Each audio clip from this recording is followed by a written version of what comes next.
Did you know the wellness industry is a $100 billion market in India? Nutritional foods and health drinks such as the kombuchas make up almost 40% of this market share.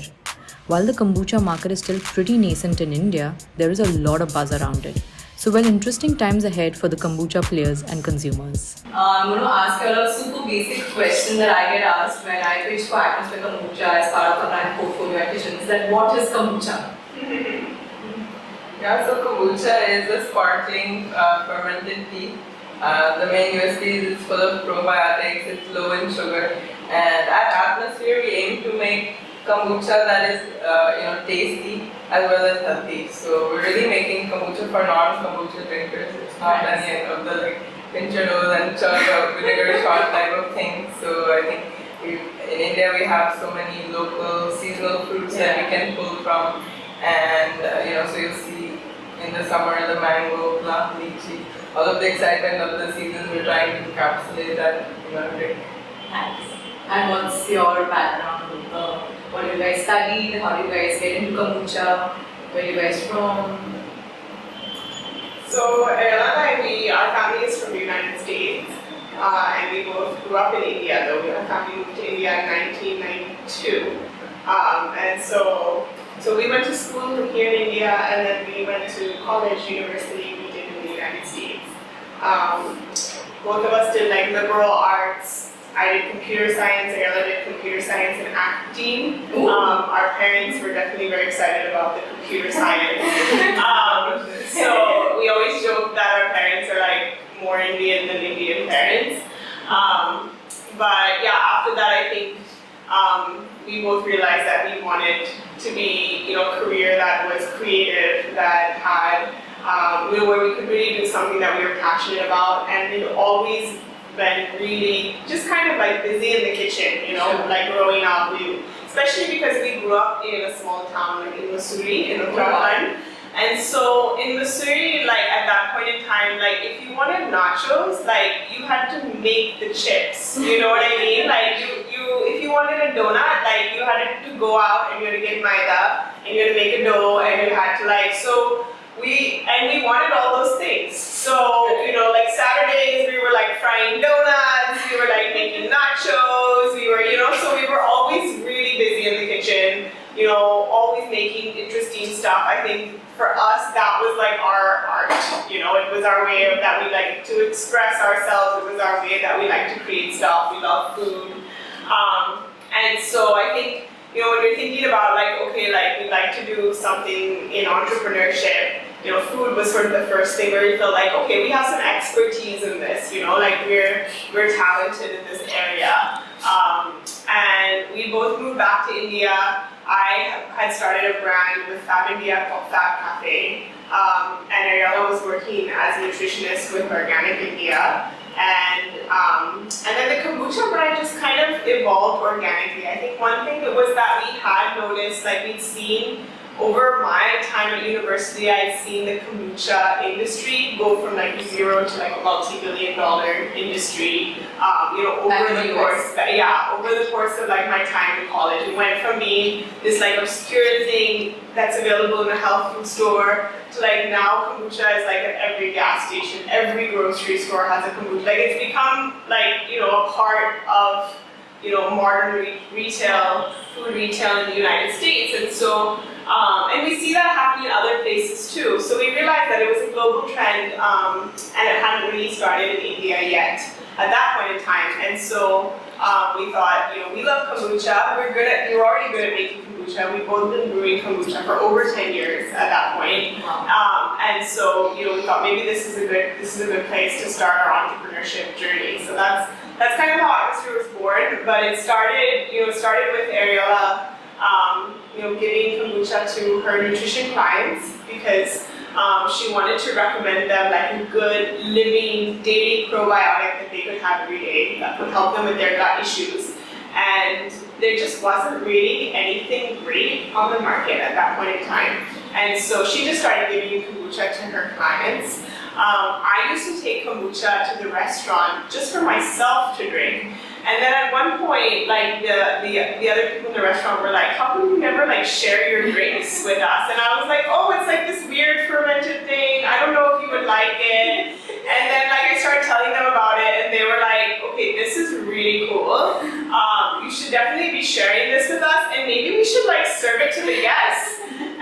so that was just kind of how it started.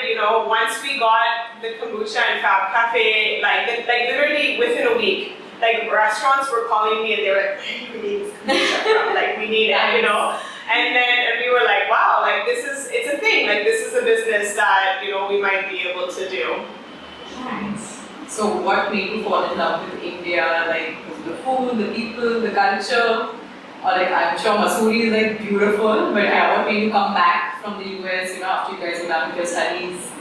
Yeah, I mean, I think being born and raised here, like growing up, I used to always say I'm half Indian. And people just like, yeah, right. They give me that look like, And I'm like, and I would actually fight for it, since a young age. I would be like, no, I know I don't look Indian, but I feel it. Okay, and all my experiences are here, so that should count for something. And I think when I went to the US for college, it was my first time living there, and I really went through this culture shock. And all I wanted to do was just go home, anyone who would talk to me, I'd be like, India this, India that, Himalayas. And no one really wanted to hear that much, like there was not that much enthusiasm that I felt. So I think every summer, every winter break, like I would just be like back, for like 2 months, 3 months, we'd be traveling the Himalayas. So I think, after school, we got to see a different side of India also, like, growing up, our parents would take us on a lot of hikes and trips in Himalayas, but, coming back as college students and adults, we got to explore in our own way. And I think it was over winter break one year that I come from college. She was living in China at the time. We met in Goa, and we would just meet at different cafes every day and like work on our laptops. Again, computer science, right? So we were like doing remote work, and we really could be anywhere. And we started like we were such foodies that like we would like check out all the cafes. And slowly we started to realize like a lot of the things that people are doing, like we've been doing this for like a long time.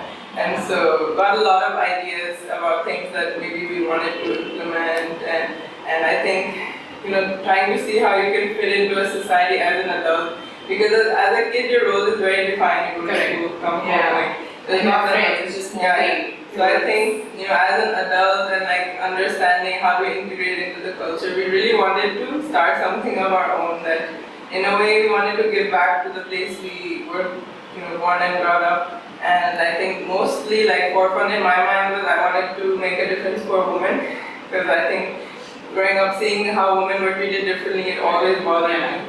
I mean, from probably age 5, 6, in the school environment, seeing how I think 80%, 90% of teachers are female, but they would even treat the girl students worse. And I was just like looking at them like, you were here once. Yeah. How can you do this? Like, continuing that, I guess, continuing that bias or whatever it is, like, as a woman I wouldn't expect that. And I just felt disappointed. So in the back of my mind, we had a lot of backup plans that we would talk to each other about. My first backup plan was like, if all else fails, I'll come back to my elementary school and I'll just be a nicer teacher. I want, like that was like, a way that I can improve upon my experience, because if someone will be in my, shoes and in this school, I didn't want to perpetuate that as it had been done.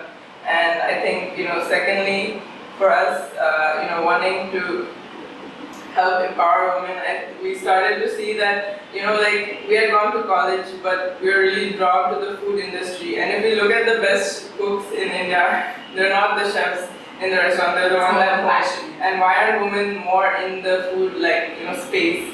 And I think they can do it. It's more about, being given that safe environment, that, place where the timings aren't going to make it really hard to handle, as a mom or as a parent, all of that stuff. I think, just putting some simple framework, we kind of realized that maybe we can make a difference, in what our hobbies are, and what our, interest is in food, which is, I think, not so traditional, right? Like we had gone to college. I think coming from a family of academics, we probably just assume like we'll be professors too.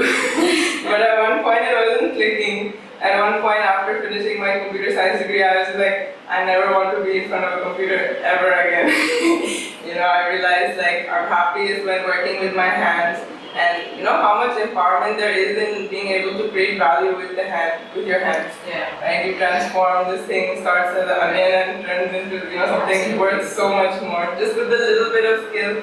So I think like providing on-the-job training and upward mobility is like really what called us back here. Nice.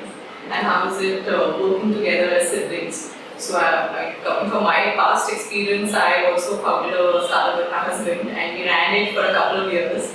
So, I mean, it's great to have a buddy, like who's going through the same ups and downs with you at the same time, but it also gets too much, right? Like, you're always discussing about your business and plans, like, you have to kind of step back and, cut it off, like, okay, now we're now going to talk about this. So, how is it with you guys? Yeah, I think when we first started the business, we were living together. The business was running in our apartment, and then we were working together, and it was too much togetherness. Like, I think we really love each other as sisters. We really enjoy spending time together. But if we spend like 24 hours together and like everything, I have major respect for like the husband and wife couples who do it, because there's like no room there for like let's do separate houses, like, because that's but we did. We were able to separate, and so when we moved. Well, first we moved the factory out. Then we also moved, separately, and I got married at that time as well. Definitely when we were growing up, like, we were like, my mom would always be like, one day they're best friends, the next day they're like mortal enemies. But like, it was more days than, it was more often that we were fighting or like not talking to each other than that, like, we were getting along. So I think when we said we were gonna like live together and start a business together, they were like, all right, like, kind of like, we just like hope nobody like burns the house down, like, they were like, just be safe. But I think we've definitely, it's caused us to grow a lot and to have a different kind of relationship, like a relationship where we're co-founders and we're business partners. We're not just sisters all the time, and we're able to operate professionally. I don't think that is always super seamless. Like, sometimes we bicker in the office, and I can see like our team just like rolling their eyes, and they're like, sisters, like, please go outside and do this, But like overall, I think it's been a great way for us to grow in our relationship, and we've had to, because that's what the business required. And I think we do have very complementary skill sets. Like, we're actually like total opposites, which I think is really great for being co-founders, right? Because you need, she needs someone who has my skill set. I need someone who has her skill set. Like, neither of us could do the entire thing by ourselves. And so we've been able to kind of like divide and conquer really well in that way. Nice. So what do you guys look at individually in business? Have you guys segregated your responsibilities? Yeah. So I essentially handle like marketing and product development and production. So like the manufacturing facility and like, although there's a little bit of overlap there, but then Ariella handles the operations, the deliveries, the finance, the really like nitty-gritty stuff, all of the compliances. I'm sure the technical stuff, okay.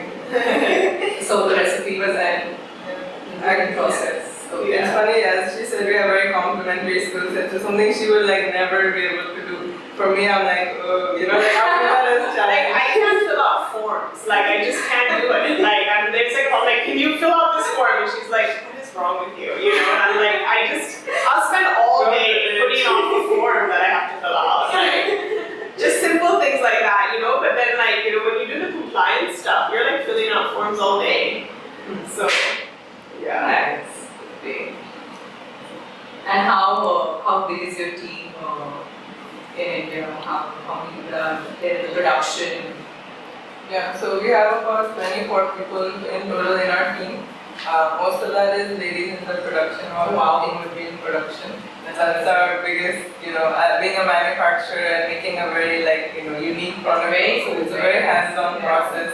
So we do like most of anything that you can do by hand. Well, we do so anything like any of our flavors, the fruit processing, things that you couldn't necessarily do abroad, right? Yeah. Abroad maybe most of the brands that I've seen do just like juices, but here we get the fresh ginger. We literally have one day a week that's just like everyone's sitting in a circle, like peeling ginger for like 8 hours straight, peeling and slicing ginger. So I think there's definitely benefits from being able to, pull from that. Then then we have, in Delhi we have basically our direct to home fleets. We have about 4 or 5 riders at a time who are doing our store deliveries, home deliveries, going to store, getting orders also. So kind of very multi-task, like even collecting checks, anything that needs to be done, like in a handyman. So we have that, and then of course our marketing finance team as well. So how do you guys zero down on the flavors? It was like, yeah, I think it was it was a long process for us with the flavors. In the beginning when we started out, and when we first started with the kombucha, we were serving it, we were just kind of doing tasting in my restaurant. And so, and that was actually a really great sounding board to figure out what people liked, what people wanted. Like, I think one of our first flavors was like mango cardamom, and we were like, it's gonna be so cool, it's got the Indian flavor, it's got the fruit. Nobody wanted mango cardamom. Like, nobody ever nobody ever bought a bottle of mango cardamom. They were like, you're done with cardamom, And that's when we realized like people love like things like blueberry and like these sort of mulberry, these sort of more exotic flavors. We just found that those did better. Also, just in terms of like the tasting, people would essentially like kombucha that was a little bit less sour. They wanted it to be not too sweet, but not too sour, and sort of like an in-between place. People wanted it to be fizzy. So we were able to kind of take all of that feedback.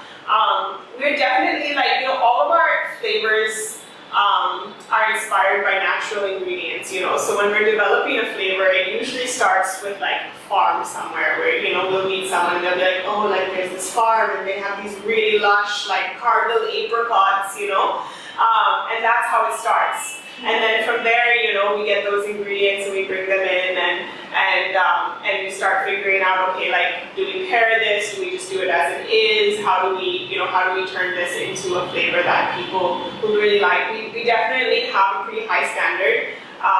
And so,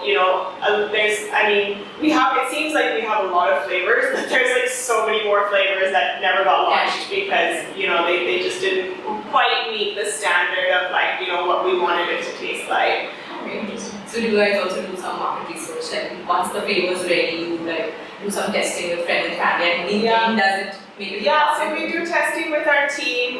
We'll do testing with, we have a subscription program. So we do testing with the subscribers, and a lot of times we do early releases with the subscribers as well. We start getting feedback from them before we launch it to the general public.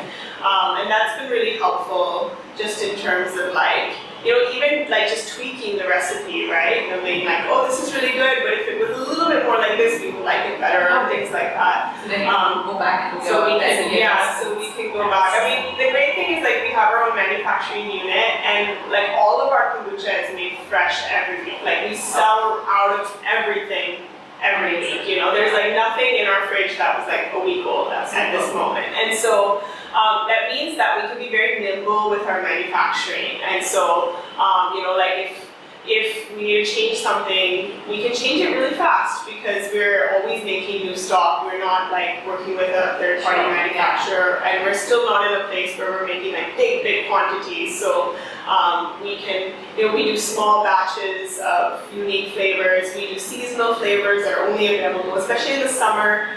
We do, we're doing a Himalayan plum this summer, a mango peach, lychee, and then we have a caramel apricot, which will probably be launched by the time this podcast comes out. And so, those are kind of fun flavors that we're doing with fruits that are available in the summer. And then when fall comes around, we'll do some different wintry flavors or some more herbal ones or things like that. So we have certain flavors that are available all year round. And then the perennials, we call them, and then we have the seasonal ones that kind of come and go. So super interesting. Yeah. Waiting for new flavors.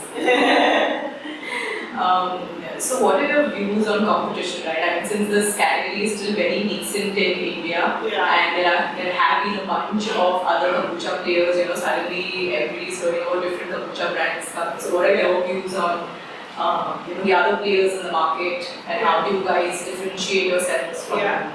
No, I think it's fantastic actually that there's all these new kombucha companies.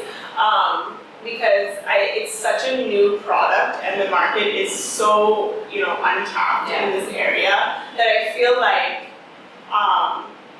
like we're all helping each other. Like if somebody else goes out and markets kombucha, it grows the category, right? And what you find, like what research shows, is that people are not as loyal to a brand as they are to a category. Once someone becomes a kombucha drinker, they keep drinking kombucha. It might not be Atmosphere, it might not be, whatever other brand, but they're always gonna pick up a kombucha when they go to the store. The thing is that that category is still quite small. So the more brands that launch, the more marketing that they do, all the effort that all of us are doing, I think that we're all helping each other. I do think it's a very challenging business. I don't think it's an easy business.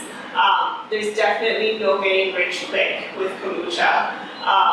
And we've seen a lot of businesses come and go, and I think that's just because it is challenging. Like it takes years to really build a business where you have numbers that, just kind of even make the effort that you're putting into the business make sense. I think there's a lot of complications. Cold chain is a big complication, glass is a big complication, the fact that it's still a very new market is a big complication.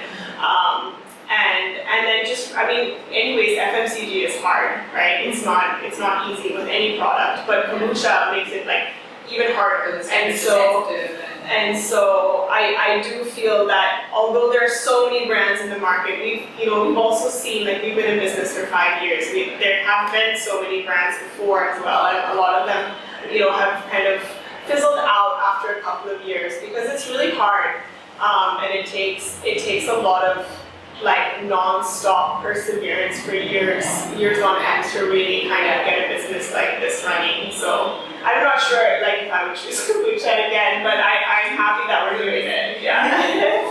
But you guys tied up with Starbucks and earlier on in the journey, which is amazing. And these guys are known for their coffees and different types of roasts and teas. So it's great to have a kombucha on the menu. To see a kombucha on their menu. I think there's something that you guys are definitely doing right, and there's high acceptability of the product. But the question is, how do you make it more mainstream? Like, okay, it's made it to the menu, but how do we educate the consumers to kind of choose that option, like over a tea or a coffee?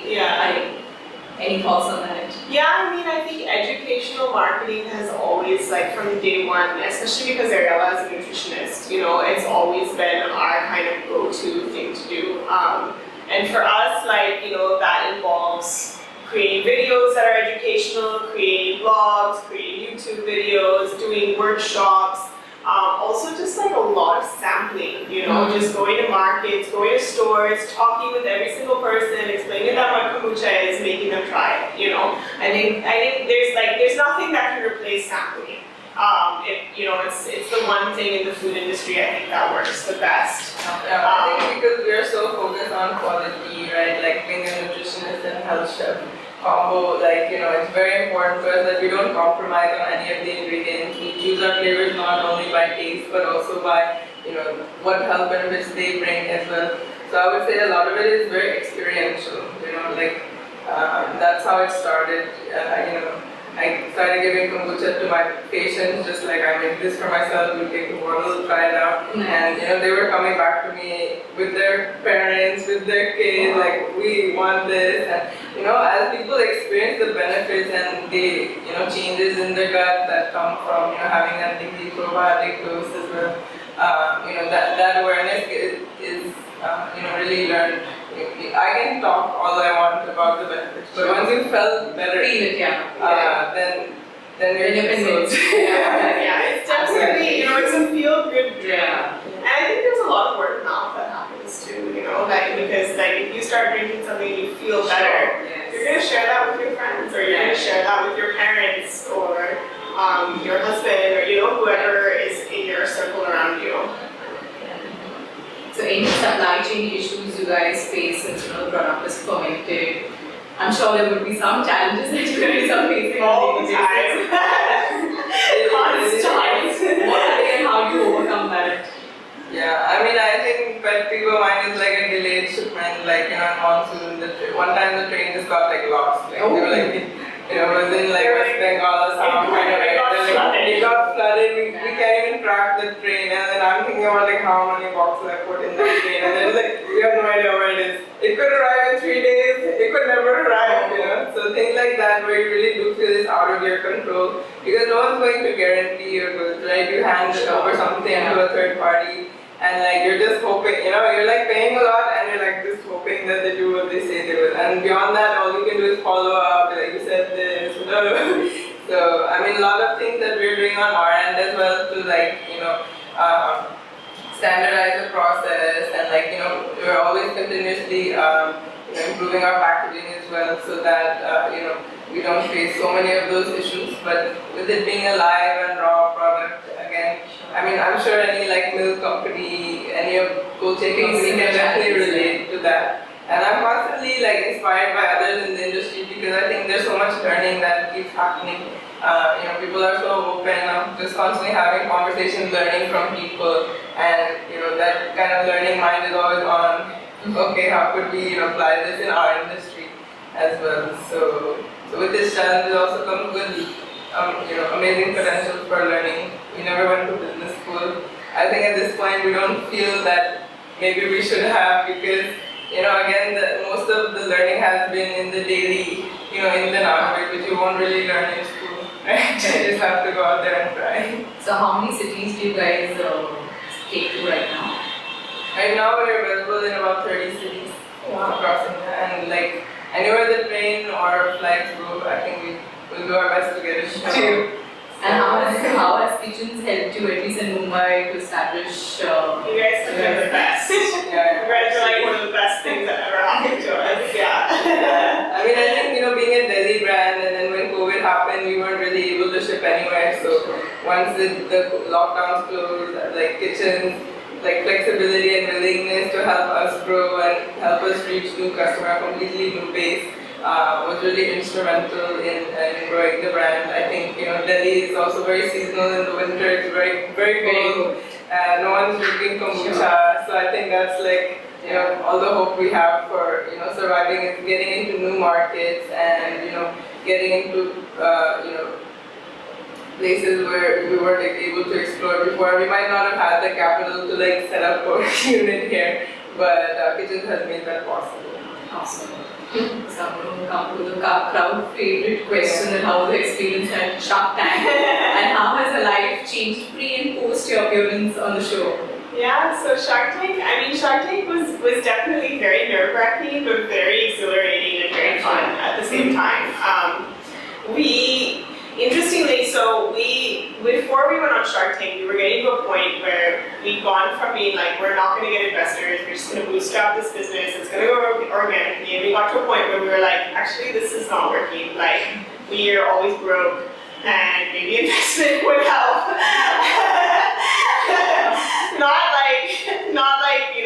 not like there was like a hole in the bucket and we wanted to put more water in the bucket, but just in general, we'd be able to grow faster and be able to just create better systems for the business. But we never pitched to any investors before. And then the Shark Tank opportunity just kind of came up suddenly.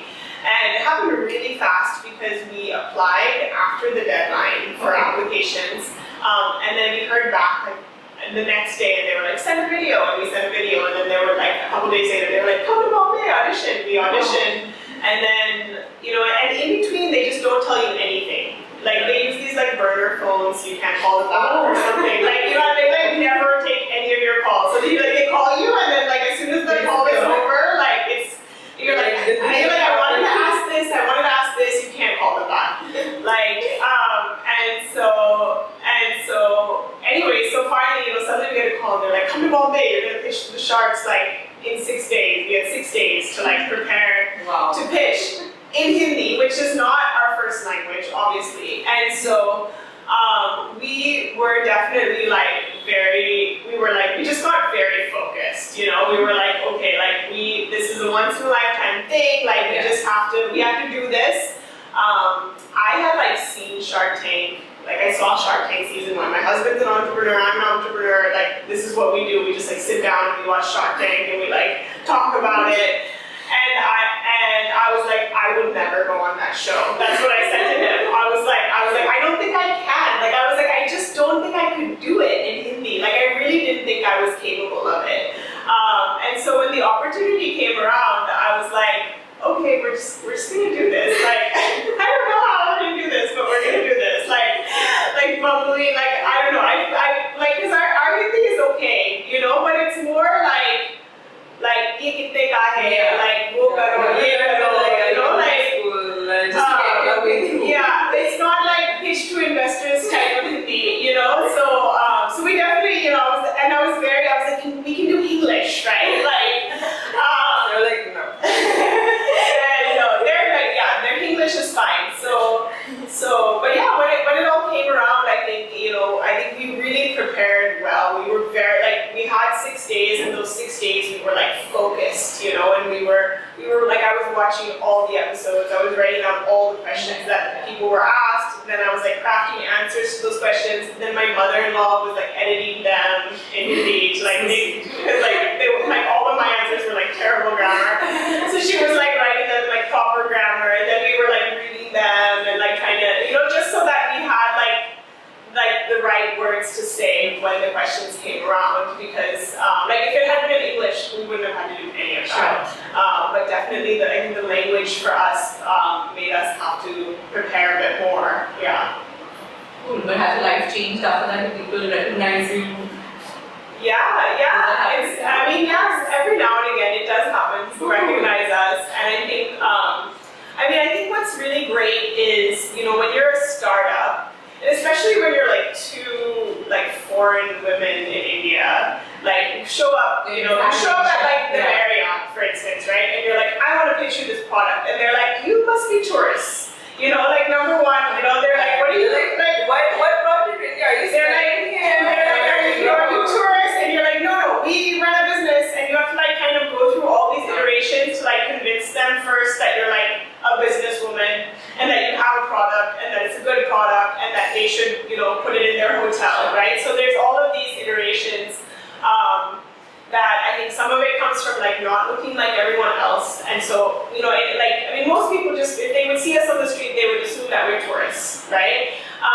Or that we're like here for a year or something like that, right? So Shark Tank has like eliminated all of that. Like, we meet people and they're like, we know who you are.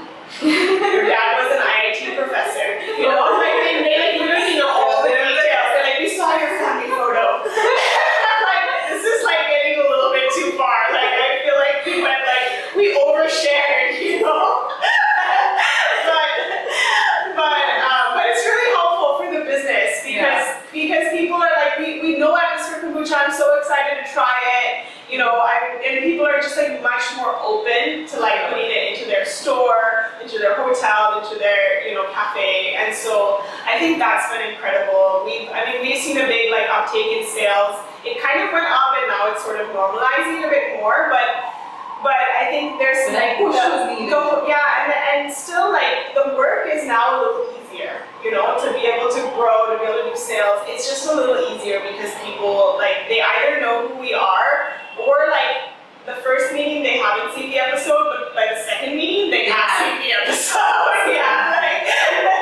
And so then they're like, and they're just much more interested because they've heard the whole story of the business, and it's hard to be able to like communicate that with emotion every time you pitch to somebody, right? And so Shark Tank did a great job of like just kind of like setting that in stone for us. So awesome. Yeah. Okay, so now we're going to move on to another segment, that is Kombucha Truths, where you can educate our audience about kombuchas. Awesome. Okay, so how many kombuchas in a day is good? So guys can be super short over here. It's as many as possible. Okay. So it's not like restricting to 2 or 5 or 10. Maybe that's kind of a biased answer.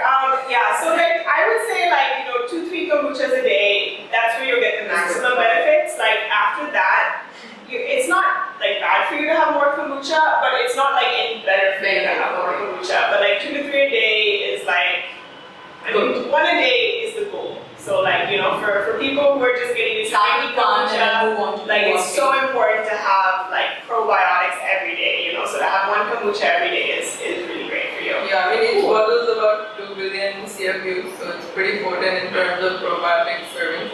I think it's also about like what would you have been drinking? You know, is this replacing a sugary soda or is this replacing even fruit juices are very high in sugar. Whether or not they're fresh or natural, they're still just like sugar, all the fiber is removed. So, you know, fermentation is actually a quintessential art of removing the sugar or carb content of any food. So I think that's something that just makes it a healthy alternative. So a lot of people say, you know, this helped me ditch my soda habit. So I'm like, great. Anytime you would have reached for that, I think it's absolutely a safe and, you know, effective, healthier alternative. Awesome. Yeah. So I guess you guys already answered it in some way, but what are the benefits of a kombucha?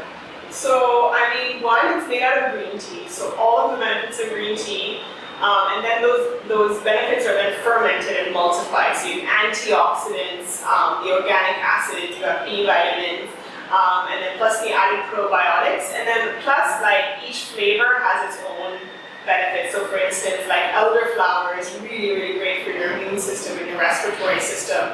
Ginger is like highly anti-inflammatory and great for just about everything, but especially your gut. And so each flavor kind of has a different set of benefits as well. Nice. And are the flavors all organic? How do you guys derive these flavors? Yeah, so in making our flavors, we're using whole fruit and herbs. So if it says blueberry lavender, a whole blueberry and a whole lavender went into that. So I think again, like that lends us the variety and from nature. Like all of the flavors and colors are completely natural. You know, and again, you feel the benefits as well of the ginger. I mean, ginger is my personal favorite. It helps with like any bloating, any pain, like any swelling in general. So again, like it's, you know, each flavor I think has its own place. You know, on the way to workout, maybe the pina colada is super hydrating, super refreshing, all the coconut water, etc. Yeah. Nice. And what is the best time to drink a kombucha?